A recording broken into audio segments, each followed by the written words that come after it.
এখানে ব্যাপার না, I1 এখানে এসে দুই ভাগে ভাগ হবে, আর I2 এসে দুই ভাগে ভাগ হবে, এটা হওয়া সম্ভব। তড়িতের একটা বৈশিষ্ট্য হলো একই রাস্তা দিয়ে কখনোই দুইটা কারেন্ট কি হয় না, দুই দিকে পাস হয়। মানে একটা তারের মধ্যে দিয়ে কখনো এরকম হবে না যে এদিক থেকে এদিকে কারেন্ট আসবে আর এদিক থেকে কারেন্ট আসবে, এটা কখনো হওয়া সম্ভব। কথা হলো কেন সম্ভব, কি মনে হয়?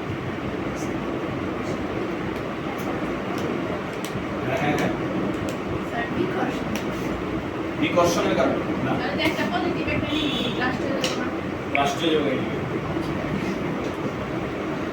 এটা মেন কারণ না।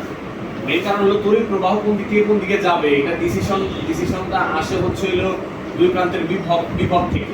ও আমার এখানে VA আর এটা যদি VB হয়, আমার যদি VA is greater than VB হয়, তাহলে জিন্দেগিতেও তুমি এর থেকে কারেন্ট এখানে পাস করাতে পারো,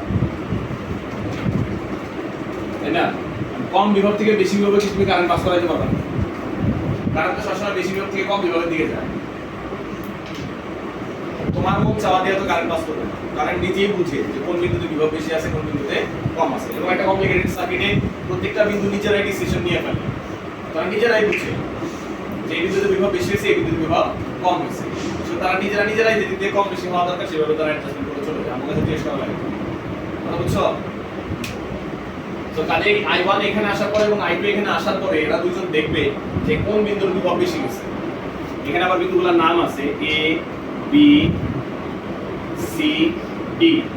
তো আমার এখানে A বিন্দুর বিভব বেশি না C বিন্দুর বিভব বেশি, এটা I1 আর I2 কারেন্ট এসে এখানে মেজার করবে।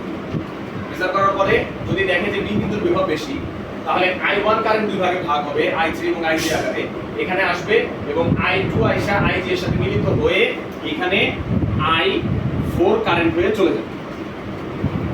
আর যদি ব্যাপারটা এরকম হয় যে C বিন্দুর বিভব বেশি, B বিন্দুর বিভব কম, তাহলে I2 কারেন্ট এখানে আসবে, আইসা কি হবে, একটা কারেন্ট এদিক দিয়ে ঢুকবে, একটা কারেন্ট এদিক দিয়ে যাবে। আই মাপে আমি তো সেটা আবার এখানে এসে তখন I3 প্রবাহ হবে এদিকে, এখানে আসার পরে I1 কারেন্টের সাথে মিলিত হয়ে I3 আকারে এসে এদিক দিয়ে এখানে চলে যাবে।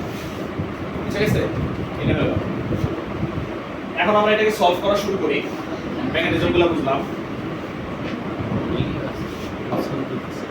দেখো আমরা যদি B বিন্দুতে নেই, B বিন্দুতে কার্শফের প্রথম সূত্রে ফেলি, তাহলে কি লিখতে পারি, কে বলতে পারবে?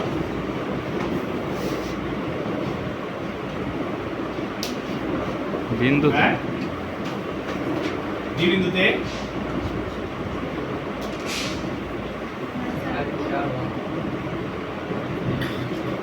কার্শফের প্রথম সূত্র ফেলবো, কি লিখবো?